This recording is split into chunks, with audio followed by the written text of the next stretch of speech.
Olá, bom dia para você que está nos acompanhando nesse momento aqui na nossa live, para você que vai nos acompanhar, está nos acompanhando pelas redes sociais, pelo Instagram, Facebook, pelos nossos canais aí no YouTube. Eu me chamo João Aparecido, sou professor de filosofia, filósofo, tenho mestrado em filosofia, atualmente sou professor de filosofia pela SEDUC do Pará. Estou aqui hoje com mais dois colegas que nós vamos abordar uma temática, os impactos do coronavírus a partir de uma ética utilitarista. Quem são esses meus colegas? Temos aqui o professor Porfírio, pode se apresentar, falar o nome, formação e atuação? Ok. Bom, pessoal, bom dia aí, para quem está nos acompanhando agora ao vivo. Boa tarde ou boa noite para quem vai assistir esse vídeo futuramente em outro horário. Eu sou Francisco Porfírio, eu sou professor de filosofia também, graduado e mestre em filosofia, da UFG. Eu sou professor da rede particular de ensino aqui de Goiânia e também do CEPAI, Centro de Pesquisa Aplicada à Educação da UFG. Tá? Trabalho com filosofia, trabalho também com ensino de sociologia dentro das escolas particulares. E vim aqui hoje, né, com vocês, aqui com os meus colegas, para a gente fazer essa discussão aqui sobre o que a gente está vivendo, né, os impactos do coronavírus a partir dessa ética utilitarista. Passa a bola, então, para o Everaldo. Everaldo! Oi, me apresento, né? Se apresente aí. Meu nome é Everaldo Leite, eu sou economista, trabalho no setor público como economista, tenho formações em economia de empresas, em políticas públicas e minha concentração é na área de macroeconomia. Então, vim aqui para contribuir com vocês nesse debate. Muito bem. Eu quero agradecer todas as pessoas que entraram aqui na nossa live, as pessoas que estão entrando, e a você que está aí nos assistindo, pelas redes sociais, pelo meu canal no YouTube, tratarmos desse assunto. Primeiro que eu considero que o coronavírus tem sido algo catastrófico para a humanidade. Todavia, os seus impactos podem ser mais ou menos impactantes, dependendo da forma como essa pandemia é compreendida e conduzida. Como eu falei em um texto meu, que está publicado no blog do Everaldo, saúde pública ou economia? Existe mesmo essa controvérsia? Para você que não leu, aconselho a leitura. Lá eu digo o seguinte: em se tratando de Brasil, coronavírus em si é um mal, é algo catastrófico. Mas ele se torna ainda pior pela forma como ele tem sido compreendido, né? Como essa pandemia tem sido compreendida e como ela tem sido conduzida. Então, em se tratando de compreender bem essa pandemia do coronavírus, a filosofia ela pode contribuir muito, né, para que a gente compreenda o que é esse fenômeno, o que está acontecendo e qual será a melhor forma de conduzir. E, em especial, uma área da filosofia, que é a ética, e dentro da ética, um tipo de ética, que é a ética utilitarista, é a que nós vamos falar aqui. A ética utilitarista tem vários autores, né? Tem vários autores. De modo especial, tem o Jeremy Bentham e o John Stuart Mills, que nós não vamos falar de todos eles, né? Vamos falar apenas, vamos pontuar um pouco do Bentham e alguns pontos do Mills, que são os pontos que nós vamos utilizar para fazer essa relação com o coronavírus. Para falar do Jeremy Bentham, então, eu passo, né, a palavra para o professor Francisco Porfírio. Ok, valeu, João. Bom, gente, quando a gente pensou aqui, então, no utilitarismo, nessa análise utilitarista do coronavírus, a gente pensou aqui que era necessário fazer um recorte dentro dos estudos da ética. Entendeu que é necessário fazer esse recorte? E dentro desse recorte que a gente fez do utilitarismo, a gente tem que fazer um recorte maior ainda nesses dois autores, no Bentham e no Mill, né? Porque são considerados autores ali primeiros, né, pioneiros de uma teoria utilitarista, e porque também nós não temos tempo, né, para aprofundar demais. O que acontece? Primeira coisa que eu queria falar para vocês, que nós estamos tratando aqui, quando a gente fala de utilitarismo, tá, de Jeremy Bentham, filósofo, jurista inglês, né, John Stuart Mill, também filósofo inglês, a gente está falando de pensadores ligados a uma tradição liberal do pensamento. Tá? Então, o Bentham, por exemplo, ele estava ligado a uma escola, a uma tradição liberal política, né, que estava, e aí, de repente, até o Everaldo, né, não saberia explicar isso melhor que eu, mas assim, estava entrando ali num liberalismo também econômico naquela virada do século XVIII para XIX. Tá? O Bentham ele está inserido aqui nesse tempo específico. Tá? Pensadores que estão tentando, então, formular uma teoria, uma concepção moral e uma concepção política que esteja alinhada com essas ideias de ruptura, tá? Com aquele pensamento que a Europa tentava deixar para trás, um pensamento, uma política, na verdade, uma política absolutista, tentando entrar dentro de uma concepção política liberal. Mas o que o Bentham propõe em relação à moral? Ele propõe, né, a filosofia utilitarista, tá? E se a gente for pensar em utilitarismo, e essa palavra mesmo ela já dá, né, uma entendimento para a gente, está relacionado, tá? A sonoridade mesmo da palavra mostra isso, né, ao que é útil, a utilidade, tá? Isso deveria estar assentado em três pilares. O pensamento utilitarista ele está assentado em três pilares, tá? O consequencialismo, o hedonismo e a imparcialidade. Tá? Vou me explicar aqui. Primeiro é uma ética consequencialista.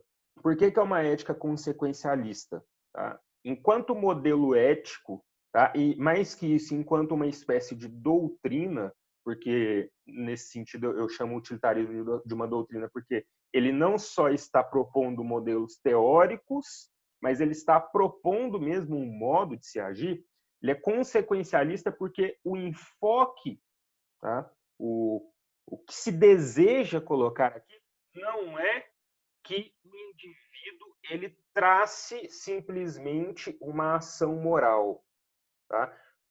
No sentido de um dever moral, mas o enfoque aqui, ético nesse caso, ele está ligado muito mais ao resultado, à consequência daquela ação. Tá? Por isso que é uma ação, um tipo de ética, de moral consequencialista.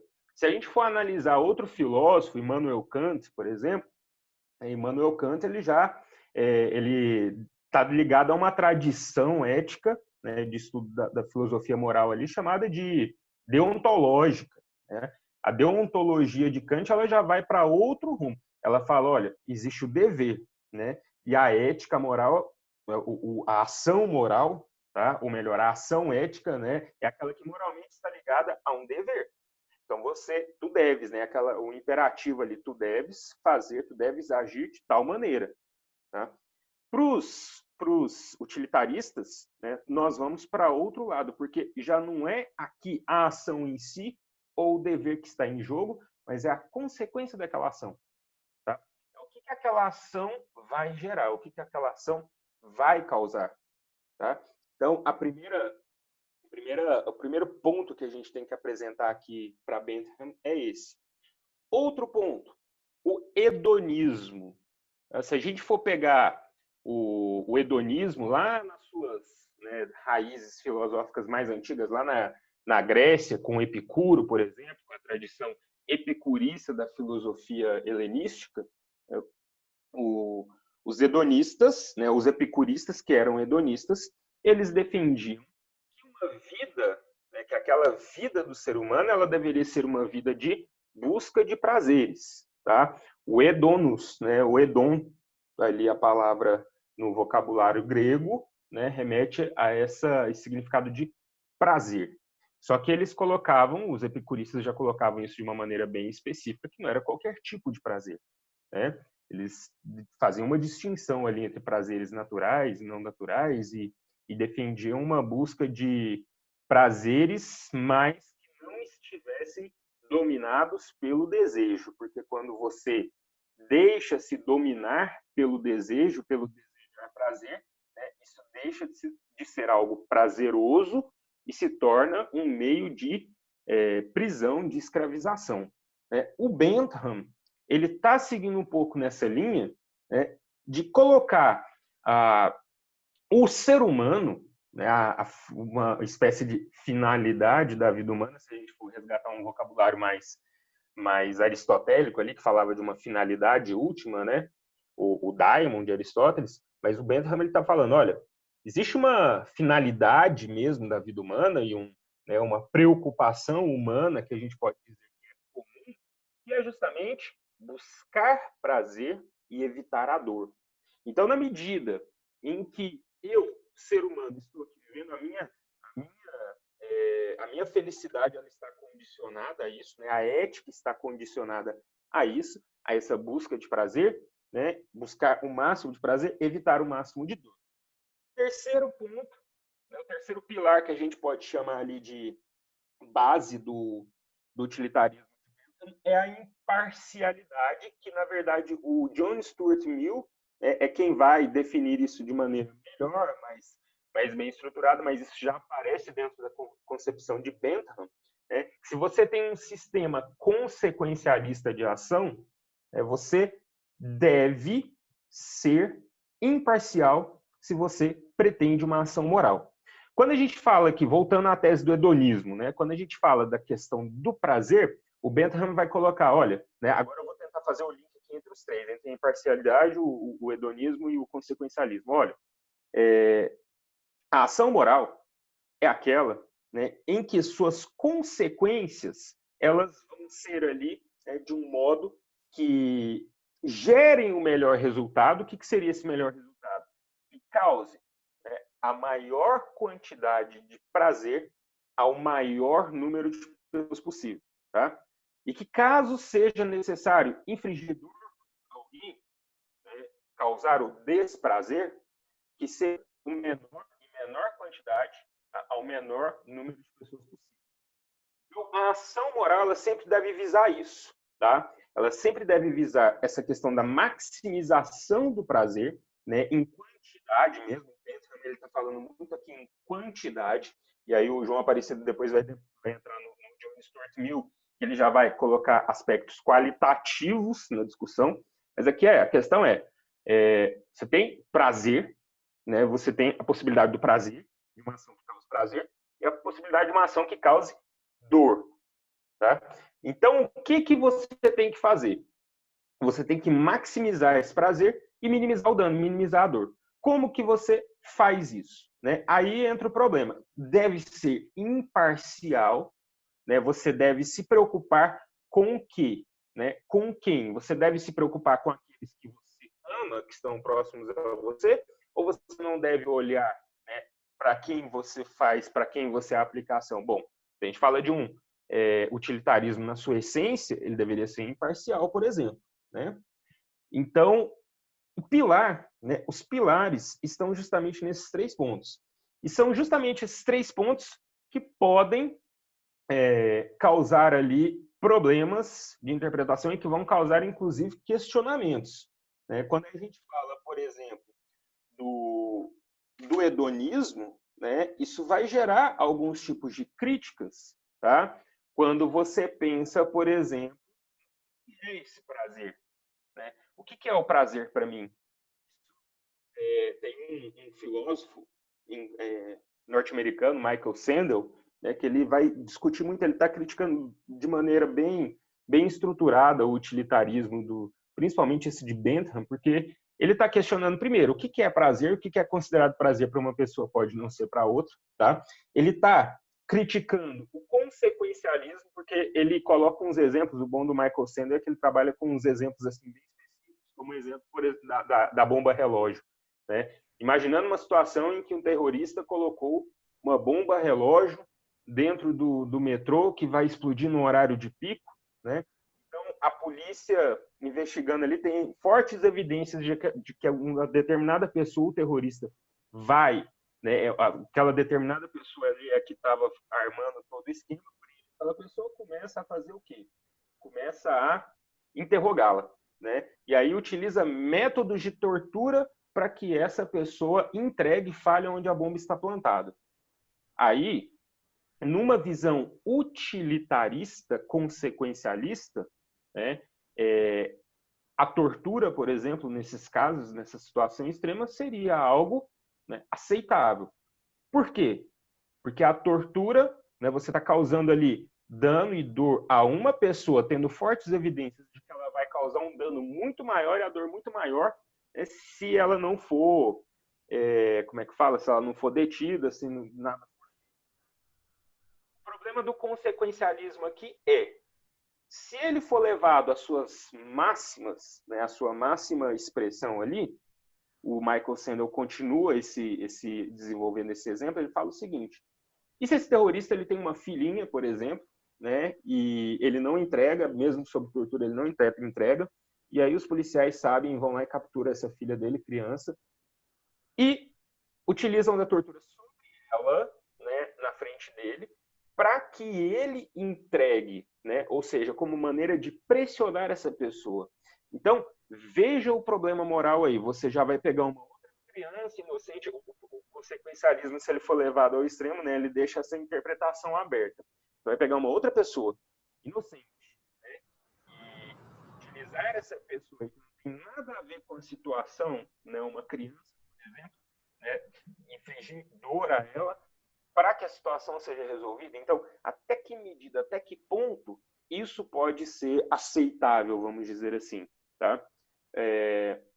Se a gente for pensar em ações, por exemplo, utilitárias nesse sentido de Bentham, tem um exemplo do Irving Coffin, né, e de um grupo de marinheiros que no século XIX naufragaram, né, e aí sobreviveram lá 20, se não me engano, 21 marinheiros, e um dos botes estavam 5 pessoas, né, eles conseguiram achar uma ilha, né, a ilha, os recursos da ilha se esgotaram rapidamente, eles se lançaram ao mar de novo, foram meses, lá se não me engano, 3, 4 meses de ficar vagando no mar a esmo, né, até que chegou num ponto que eles já não tinham mais água potável, já não tinham mais comida, né, e aí a solução foi, não, galera, vamos ter que tirar na sorte aqui, um de nós vai ter que morrer para alimentar os outros. Eles recorreram ao canibalismo, tá? Isso é um caso real. E aí o Irving Coffin foi o escolhido ali, né? Foi o que tirando na sorte ali, deu o azar de ser o escolhido para a morte, né? Os outros mataram, ou seja, 4 pessoas mataram aquele companheiro para comê-lo. Isso é uma ação, do ponto de vista utilitarista, né? Seguindo essa tese do consequencialismo, ela seria moralmente apoiável, vamos dizer assim, fundamentável, sim, né? Por quê? Você causou dor e sofrimento, dano a uma pessoa, né? Só que aquilo visava um bem maior, que era a alimentação e a manutenção da sobrevivência de mais 4 pessoas. Então, o utilitarismo de Bentham, ele está muito ligado a esse cálculo simples quantitativo, tá? E o consequencialismo, ele vai trazer os problemas, como o problema ali colocado pela questão da bomba relógio, né? Existem outras críticas também, só que a questão da imparcialidade, por exemplo, eu vou deixar, né, o João entrar lá na questão do Mills, porque isso vai estar muito mais ligado à filosofia do Mills.